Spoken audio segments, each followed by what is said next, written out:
2025 was a hard year for me, for my friends, and for my family.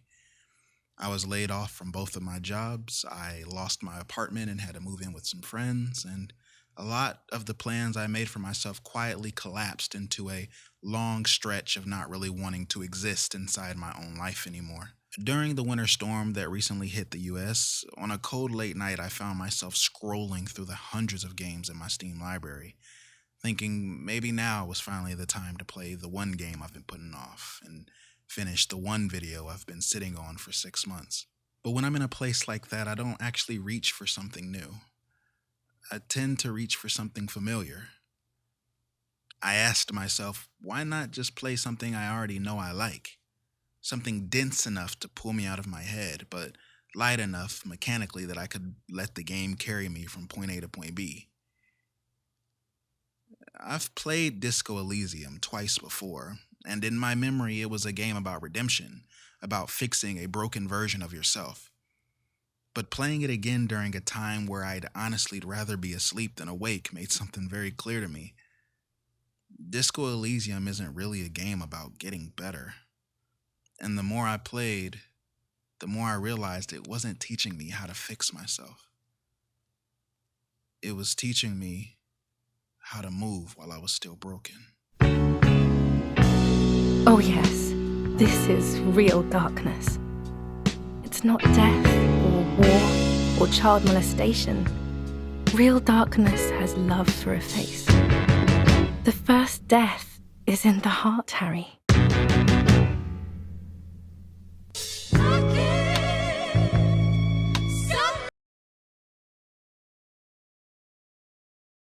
Disco Elysium opens with a feeling I recognize too well. Not a desire to die, but a desire to not exist at all. Even when there's hope for something better, there are moments where oblivion feels like the easier option. When I realized the narrator wasn't a game master, but the main character's own inner monologue, the introduction snapped into focus. Disco Elysium isn't afraid to be cruel to its protagonist, and that cruelty runs deep, even penetrating the way he talks to himself. This cruelty isn't reserved for dramatic moments either. A worse written game would wait for some huge turning point to let you know how much it hates you. Instead, it embeds that cruelty into the mundane. How your shoes feel, how you stand, how you sound when you speak. A common coping strategy for depression and anxiety is mindfulness. The game asks you to be mindful of yourself, and almost every time, it takes a jab. Talking to people in the world feels less like role-playing and more like performance. In my playthrough, I caught myself lying in conversations just to preserve the idea that I was a functioning adult, something I and a lot of people my age do in real life. No matter how much it saddens us, we keep the facade up, no matter how poorly made. But it isn't all bad. Something as simple as an old woman giving you a small compliment can interrupt the self-loathing, even if only for a moment. In those opening minutes, I felt so much shame for the protagonist that I made myself a quiet promise. In this playthrough, I wouldn't drink, I wouldn't do any drugs, I would try to do things by the book. I would be better. Meeting Kim Kitsuragi felt like the final nail in the coffin. He represented a calm, well-adjusted professional, and I didn't want to disappoint him. I spent the first 40 minutes of Disco Elysium feeling bad for its main character, but also genuinely hopeful that I could turn things around for him. At least I thought I could. Until I made the call to the 41st precinct. Fuck me! Mac, come here! You've got to hear this! Dick Mullen lost his badge! What's going on? Super Cop here lost his badge. He lost his what now? His badge. He lost his goddamn fucking badge.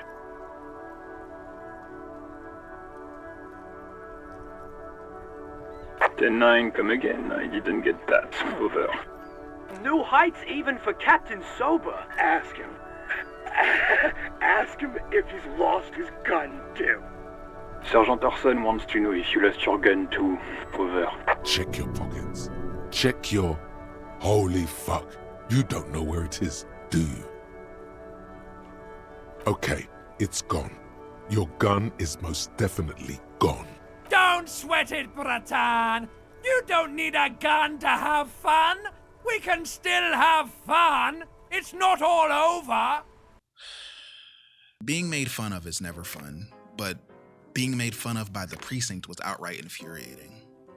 I know personally how it feels to try to be vulnerable, to be truthful, and to genuinely want to fix your shortcomings, only to realize it's too little too late. The goodwill you had with people is already gone, and now every attempt at doing the right thing is followed by jokes and scrutiny. Calling Sylvie, one of the employees at the Whirling in Rags who literally quit her job because of your actions, was just as intense, but instead of anger, I felt embarrassment. She scrutinizes you just as harshly as the precinct does, but in a quieter, more personal way. Kim, however, tries to keep you grounded. He keeps redirecting you back towards doing your job as a detective. And unless you've already played Disco Elysium, you might not even realize this is supposed to be a murder mystery. The game is so consumed by its own emotional gravity that the literal hanging corpse right outside your hotel room becomes an afterthought compared to the overwhelming shame it drowns you in. But Kim is right. You can't just sit around feeling sorry for yourself. There's a job to be done, and it's time to investigate. Still, the game doesn't let up with its disgust towards you. Some encounters are brutal, some come from sincerity and empathy, and some are outright funny. Like the aggressively racist meathead taking a break from explaining race realism just to tell you that you're scaring the hoes. These small moments of humor release some of the pressure of feeling like a piece of shit. But the game never lets you forget for very long. While investigating, I managed to talk a woman into giving me some money to help me get back on my feet. In passing, Kim made sure to clarify to both of us that this wasn't a bribe, since I could officially record it as a donation with my precinct. I saw this as another opportunity to prove to my coworkers that I wasn't a complete screw-up, that I was ready to focus up. And like I said earlier, while you're actually doing your job, it becomes easy to forget the despair hanging over the player character. Whenever your guard drops, it twists the knife again. When I called the precinct again, I wasn't chasing sympathy. I just wanted to show them that I could still do this. Instead, the game gave me one more reason to believe that, for the protagonist of Disco Elysium, there may not be a clean path to redemption. Only the slow work of showing up anyway. The first day of Disco Elysium sets the tone for the rest of the game, and no matter how good you are at your detective work, you won't make much headway in the case anyway. Day 1 is about how the world reacts to you, and Day 2 is about the role you play in the world. I started Day 2 of my playthrough talking more with Measurehead, the race realist I mentioned in the first chapter. And honestly, I found his racism incredibly boring. It still gets a chuckle out of me, mostly because people like this really do exist in real life, and there's no shortage of them. But while talking to him, I realized that he isn't just projecting a persona onto me. He's projecting one onto the entire world. That isn't to say he doesn't believe what he's saying, but there are holes in his ideology. Holes the game even lets you point out. I didn't. Not because I think he deserved grace, but I don't know, I just recognized the impulses. Measurehead doesn't just want to be right, he wants to belong, and he wants to belong to something bigger than himself. Out of everyone I met, he was the easiest person to read. His mask is rigid, his identity locked in place. That idea of performance kept showing up throughout the rest of Day 2. Talking to characters like Kuno and Kuno-S, you start to realize how hard everyone is trying to play a role, and how quickly they assign one to you as well. Even the gardener outside the Whirling in Rags, Titus Hardy, they're all hiding behind roles, behind ego. And when you apply even a little bit of pressure, the mask slips, even with someone who's mostly stoic, like Kim. And the scary part is how quickly the game asks you to choose which role you'll perform in response. See, Kuno is an earnest kid underneath all the slurs and speed. Kuno-S is desperately trying to maintain a tough persona while clearly being terrified of both you and Kim. And Kim himself is especially interesting. His immediate call out of the racist lorry driver says a lot about his awareness of the role the world projects onto him due to his race. He considers himself a Revacholian through and through, but the world assigns him a different identity, one that many people in Revachol treat as smaller and more disposable. The politics of Disco Elysium are complicated. The racism and classism are deeply rooted and difficult to untangle. But in that moment, I wasn't even focused on the political structure of Revachol. I was too busy internalizing my own self-criticism. As you play, the game quietly tracks how you respond to the world. It doesn't just record your choices, it reflects the emotional posture behind them. Me, I played in an apologetic way. I was constantly critical of myself and of the mistakes I made. And when the game finally acknowledged that pattern, it felt like it was speaking directly to me, not to Harry, the protagonist. The voiced blurb explaining this kind of internalized self-criticism read me to filth. Rigorous self-critique. Here it is. Hard facts from the man you are. You once jerked off in the locker room and were caught. You held a young woman by the arm and kept her in your apartment for 20 minutes against her will. That's right. These are not flights of fancy. These are real deeds, Harry, emerging from the darkness of your past. You tried shooting a fleeing suspect in the foot, but hit him in the pelvis, crippling him for life. And, above all, you let life defeat you. All the gifts your parents gave you, all the love and patience of your friends, you drowned in a neurotoxin. You let misery win, and it will keep on winning till you die, or overcome it. Now, I'm not our protagonist. His real deeds are not mine, but parts of his emotional posture absolutely are. The final few lines of that blurb hit me in a way no other game ever has. It mirrored my own history with mental health and the coping mechanisms I use when things fall apart. But it also quietly suggested something else. That there might still be a way forward, even for someone like me. So it reinforced the promise I made earlier to Disco Elysium's protagonist. We can turn this around, but turning it around isn't easy. Sometimes I fail, and every time I disappointed Kim, it genuinely made me a little sad. That, to me, is one of Disco Elysium's smartest design decisions. The game makes me care about Kim's approval in a way that feels less like a relationship system and more like a quiet moral compass. Someone who's always watching. Not because he tells me what the right choice is, but because I want him to believe that I'm trying, that I'm good. But Kim isn't perfect either. Over and over again, the game shows you these small cracks in his composure, moments where his own mask slips, and in doing so, the game quietly reinforces this central idea. No one here is simply what they pretend to be. During my playthrough, I found myself choosing the hopeful options in dialogue, both in conversations with other characters and in my own internal thoughts, even when I didn't actually feel hopeful. And I think that's what being a good person looks like, at least in the world Disco Elysium presents. Choosing to do the right thing even when you don't fully believe in it, even when you don't really want to, even when the right thing feels awkward, ineffective, or small. Disco Elysium doesn't reward those choices with a satisfying "Kim liked that" notification. It rewards you with paperwork, with an uncomfortable conversation, with slow procedural progress, just like real life. Disco Elysium didn't convince me that good people only do good things. Instead, it convinced me that good people are choosing to try, even when they don't feel ready to be good.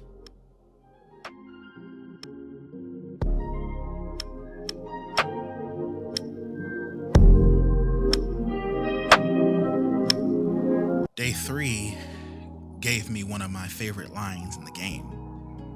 Just when you think Harry's downward spiral might finally be slowing down, just when it feels like you've hit rock bottom and can start climbing back up, you discover your car driven into the ocean. There's nothing you can even do when you find it. It's sunk too deep to investigate. If Kim is with you, you can choose to stay there with him and pass the time whistling together. After it's confirmed that you, the player, drove your own car into the ocean during a drunken depressive episode, the self-loathing reaches a new low. This whole scene is deeply embarrassing. Things were going so well, I chose. We were just whistling merrily. But Kim gently cut me off, and with a small smile, he reminds me that I can still whistle. When things are bad, you can still hold on to those small moments, small actions. You may not be able to choose to be happy, but you can still choose to do something that makes the moment a little easier to survive. Happiness can come when you least expect it, even when you're low. Just like the old woman in day 1, a child does something similar for me in day 3, and it made me notice a pattern. It's easy to look for validation from authority. In day 1, I called the precinct twice, hoping that they would finally see Harry as a person instead of the drunk screw-up they already decided he was. But Disco Elysium doesn't validate you that way. It gives that role to its lowest power characters, an older disabled woman and a child. But by day 3, I was starting to lose some of the distance between myself and Harry. It's hard not to. The game convincingly places you inside his emotions. Disco Elysium's world feels raw and lived in. There's an enormous amount of writing dedicated not just to the mystery, but to the texture of Martinez itself. But in this playthrough, I also started recognizing something uncomfortable about myself. The game gives you enough room to roleplay very different versions of its protagonist, but the choices I made mirrored choices I've made in my own life. I wasn't just controlling Harry, I was projecting myself onto him. Another thing I noticed on this third day is how often the game quietly asks you to abandon your identity. It repeatedly raises the question of whether you need to throw away your name in order to be born anew. Through characters like Tiago, Call Me Mañana, and even in smaller moments with Kim and Everard, the game keeps circling around names and the identities attached to them. It felt uncomfortably direct. I've changed my own name. I've built a version of myself around a different one, and that made a question hard to ignore. Is reinvention healing, or is it avoidance? Disco Elysium offers forgetting as a shortcut to change, but it never actually proves that forgetting makes anyone better. And while I was thinking about that, I started drifting away from the game itself. If I'm being honest, I didn't enjoy day 3 as much as the previous days. See, in day 3, the story becomes more focused on the world around you. The long shadow of capitalism over Revachol, the poverty of Martinez and the nearby fishing village, religion, a random man and his son, kids trying to start a nightclub, the slow erosion of a place caught between old history, and the fragile attempts at something new. None of it gripped me the same way that Harry's internal collapse did. At first, I wondered if it's just this part of the game wasn't written as well, but that's not true. The real reason was much simpler.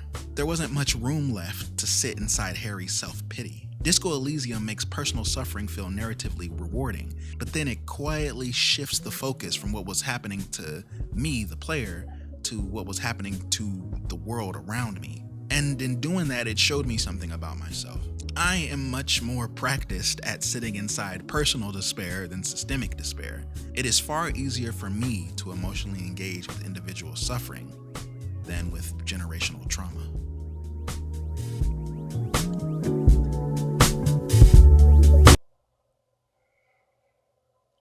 I ended day 3 feeling heavy.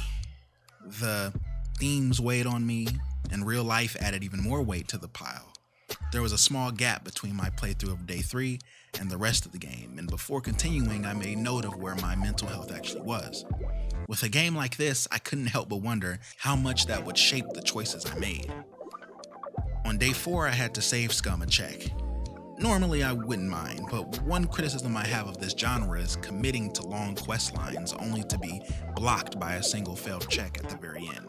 Day 4's pacing suffered because the story was finally gaining momentum and the mystery was starting to come together, but I had to stop and search for experience just to retry the checks that were keeping me from progressing. Outside of that small frustration, I started noticing even more about Disco Elysium's design, and I found more evidence supporting my original reading of the game. When the internal dialogue isn't tearing you down, it can actually be quite helpful. During my conversations with Klaasje, the game even flagged that some of my own internal processes are actively lying to me. And yeah, I get it. I also struggle with good judgment in the presence of a pretty woman. Every interview with her is brilliant for that reason. The game doesn't just show you how manipulation works, it shows you how easily you participate in it. Through Klaasje, you also learn more about the victim, Lely. But of course, Lely isn't even his real name. It's an identity he's constructed. A mask, another mask built to survive a life shaped by violence and trauma. And it's heavily implied that Klaasje isn't even Klaasje either. Another mask. Another layer of distance from a past neither of them can live with. It pushed my earlier question about reinvention even further. If reinvention doesn't heal you, what about erasure? And intentionally, Disco Elysium never answers these questions. It also doesn't even give you time to sit with it. There's no room to wallow in Harry's sadness. There's no room to dwell on disappointing Kim again, because it's time for the climax. From here on out, I'm going to spoil the end of Disco Elysium. If you want to go in blind, this is your stop. All of the self-loathing, uncertainty, and emotional noise disappeared the moment the tribunal began. It's the first time the game feels loud. Throughout the game, there's a growing sense of inevitability. You learn more and more about the victim and what happened the night he was killed. And when you finally confront the people connected to him, the threat that's been hanging over the story becomes real. This was the moment the game completely pulled me back in. The tribunal is a brutal series of choices, but all I could think about was saving as many people as I could, even the ones who had been antagonistic towards me the entire time. The first time it felt like my attention wasn't on Harry anymore, it was on everyone else, but you can't save everyone. In my playthrough, 6 people died. I knew that was unavoidable, but saving Kim and seeing the game tell me that he trusted me, genuinely trusted me, mattered more to me than I expected it to. After the tribunal, we finally have what we need to confront the real killer, but right before that happens, the game does something quietly cruel. It brings the sadness back. The final dream sequence made something painfully clear to me. I didn't just want justice for the case. I wanted a clean emotional ending. I wanted Harry to finally get something uncomplicated and kind. In the dream, I followed my own internal dialogue, and then I ignored it. I kissed her even after the game explicitly warned me not to. I was embarrassed, but I kept hoping. And when she revealed she was pregnant, I reached for that hope one last time and asked if it was mine. Of course it wasn't. The game doesn't let your growth erase your grief. It just reminds you that both exist at the same time. And then it sends you back to work.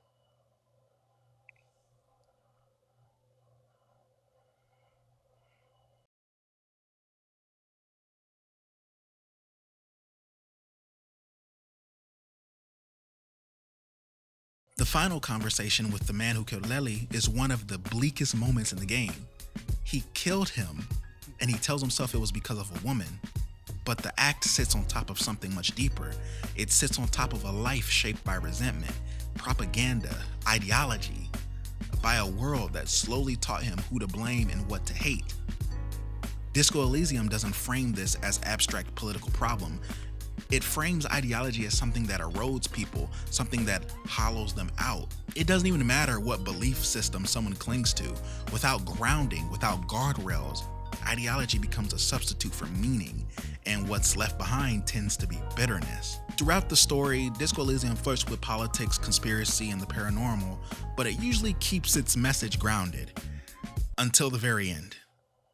If you make the right choices, the impossible thing is real. The cryptid, the phasmid exists and it speaks. What it says to you is gentle. To me, the phasmid represents the people I met along the way, the friends I met along the way, the ones I didn't realize were watching me, the ones quietly rooting for me despite my mistakes. The phasmid, the child, and the old woman I mentioned earlier represent the same kind of hope. Not loud hope, not heroic hope, not even harmless hope, just hope that notices you. And when the phasmid says, "I'm glad to be me," an incredibly sensitive instrument, it reframed something I had spent most of the game treating as weakness. On the surface, Disco Elysium looks like a game about doing drugs, punching racists, and solving murder. And sure, you can absolutely play it that way, but for me, that version misses what the game is actually trying to do. Disco Elysium isn't about redemption. It didn't convince me I was good, it convinced me that my choices still mattered. And honestly, I hope the feeling it gave me reaches at least one person hearing these words. Thank you for staying with me to the end. Life is heavy right now, but we must go forth. Turn away from the ruin. Turn and go forward for all mankind.